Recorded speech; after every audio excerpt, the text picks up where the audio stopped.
Man has been using fire as a tool since the beginning of time. Although we hadn't yet learned how to make fire, we had learned that we could steal fire from trees hit by lightning.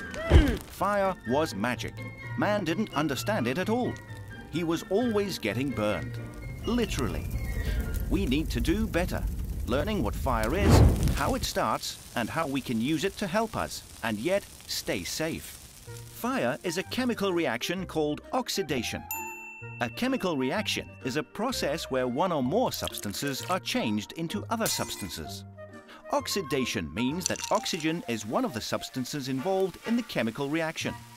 Believe it or not, rust and fire have a lot in common. Rust is an example of slow oxidation. Over time, oxygen reacts with iron and turns it into rust. Fire, on the other hand, is an example of rapid oxidation. In a fire, oxygen reacts with a fuel under the influence of heat to create combustion. Combustion is the moment when the chemical reaction between the other three elements takes place and the fuel forms a flame. Oxygen, fuel, heat, and combustion. These are the four requirements of fire. Let's explore them in a little more detail. Oxygen is present almost everywhere on Earth. Wind increases the oxygen flow and makes fire burn faster. On the other hand, putting the lid on a kitchen grease fire starves it of oxygen and extinguishes it.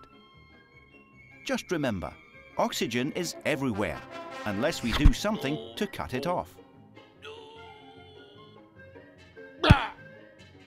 The second requirement for fire is fuel. Fuel is anything that burns. Different materials burn at different rates. Dry grass, paper, and gasoline burn much faster than large trees. Most metal burns much more slowly than wood.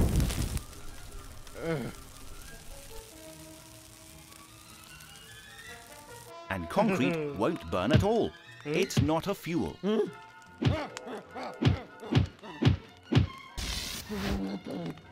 The third requirement for fire is heat.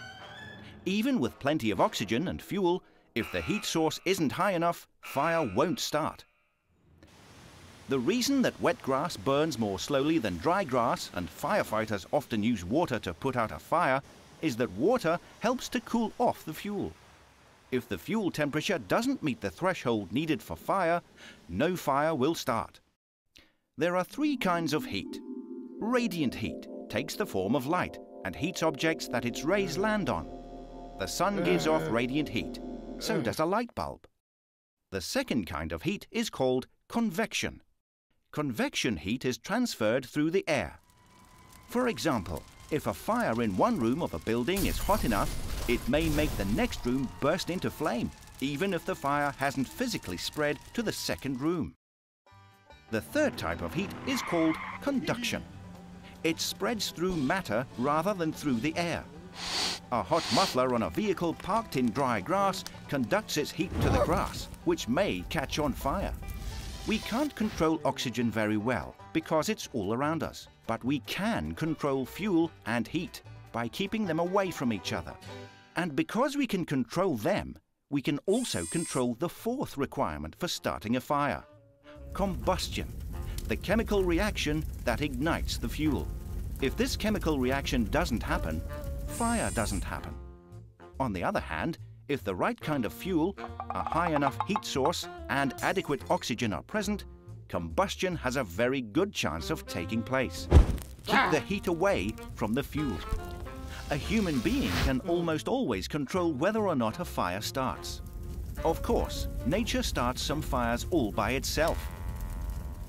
Lightning is the most common naturally occurring cause of fire. If the forest or building that it comes in contact with is dry, lightning's high heat may start a fire. Sometimes materials undergo a chemical reaction called spontaneous combustion, where a fire starts without the help of lightning or any other outside source of heat. If the conditions are just right, haystacks, compost piles, and piles of leaves and wood chips may start to rot. The decomposition can sometimes create enough heat to cause spontaneous combustion. However, people cannot spontaneously combust. That's just a myth. We are limited in our control of nature, but nature is also rather limited in the ways it can start fires. On the other hand, humans are completely able to control whether we start a fire. And yet every year, hundreds of thousands of fires caused by careless or malicious humans kill people and animals and destroy property. Children may play with matches and set fire to their hair, clothing or surroundings. People may light indoor or outdoor candles and leave them unattended. Adults aren't always vigilant when working with farm equipment or vehicles near dry grass. Smokers don't always make sure their cigarettes are completely out before they toss them. People don't always use good sense with their campfires, burn barrels, and patio fireplaces. Sparks and embers can easily fly out of these fires and into nearby combustible material, such as dry trees, dry grass, or a dry rooftop. Some landowners actually choose to burn their fields on windy days in order to get the job done faster. The burn will go faster, all right, but it may take their home and all their neighbors' homes along with it. People can start fires without even using fire. A bunch of cotton or linen rags soaked in vegetable oil, such as linseed oil, can start to decompose or rot, just like a haystack or compost pile. Decomposition causes a small amount of heat. If the rotting rags are in a barrel or box where the heat can't escape, they may become hot enough to combust. And finally, some people light fires to intentionally hurt or kill others or cause property damage. This is called arson. In all 50 states, arson can result in a huge fine and a very long prison sentence. Nature sets a few fires without any help from humans, but most of the time it's people who either start a fire directly or create an environment where a naturally started fire can grow out of hand.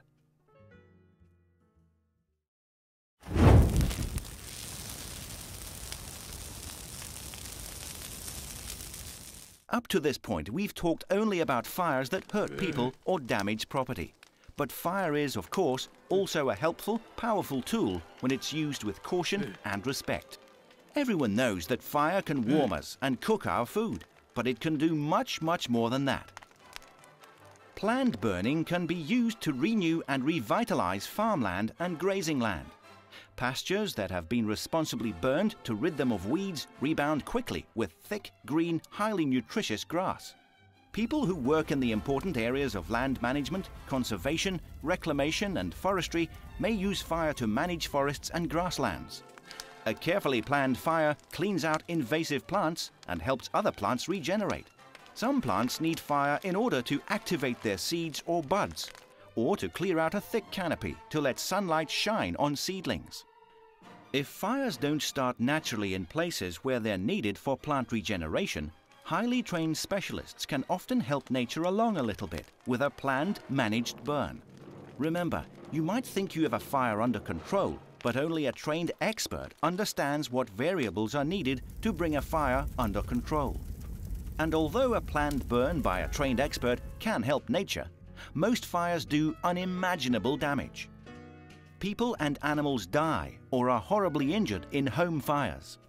According to the National Fire Protection Association, in 2009 there were more than 362,000 residence fires. About 2,500 people died in those fires. And remember that we're just talking about residences and not including any other type of fire. More than 12,000 people were injured, and the fires did more than $7.5 billion worth of damage. During this same year, 80 firefighters lost their lives. In uncontrolled wildfires and range fires, the death and injury tolls also include livestock, wild animals, and vegetation that may be ecologically or economically critical. Every destructive fire takes its toll, but the final costs involved can be astronomical. Every day, across the nation, people suffer from the effects of fire.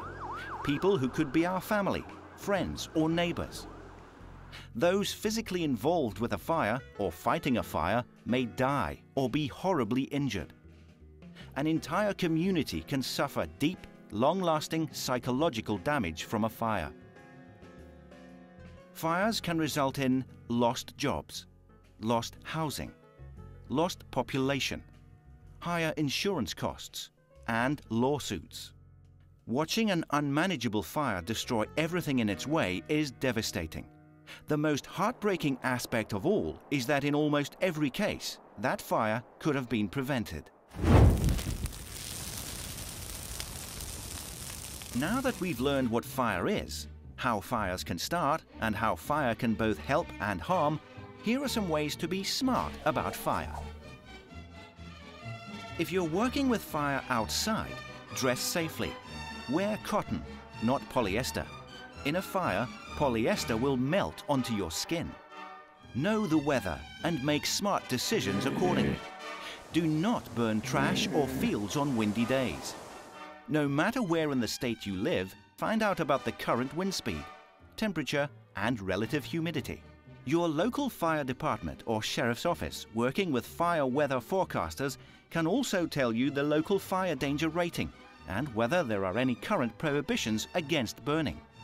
If you're planning a burn, always notify your local fire department beforehand, and remember to obtain a burning permit if it's required.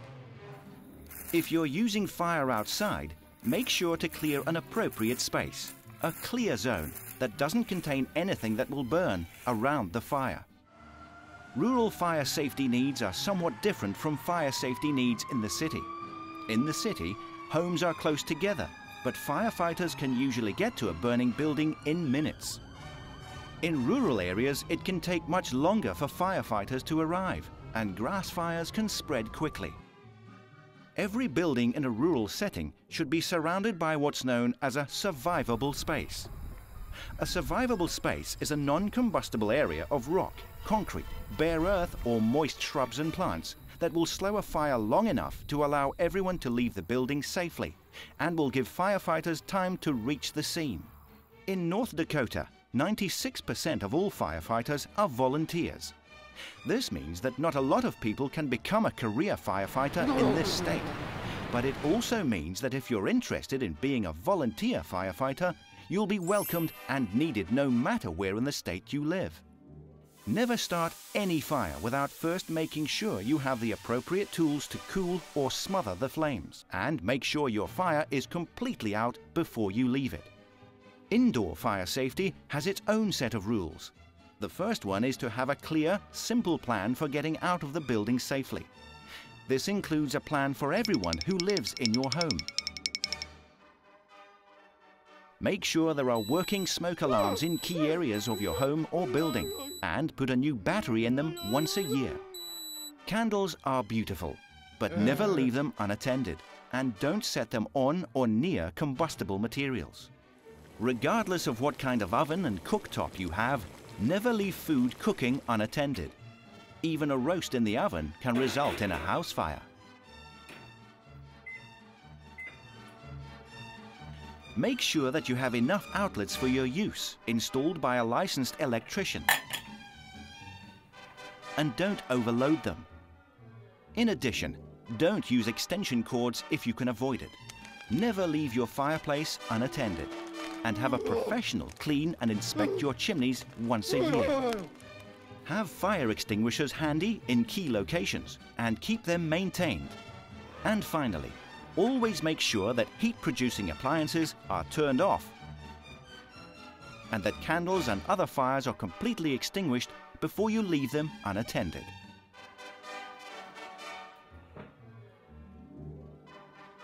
Well, it didn't take us long to learn a lot more about fire. Fire starts when fuel, anything that will burn, and a source of heat are in the same place at the same time, in the presence of oxygen, and undergo a chemical reaction called combustion. Oxygen is everywhere. We can't do much about that, but if we keep the fuel and the heat apart, we can prevent almost every unwanted fire. And that's all it takes. So be smart and use fire wisely.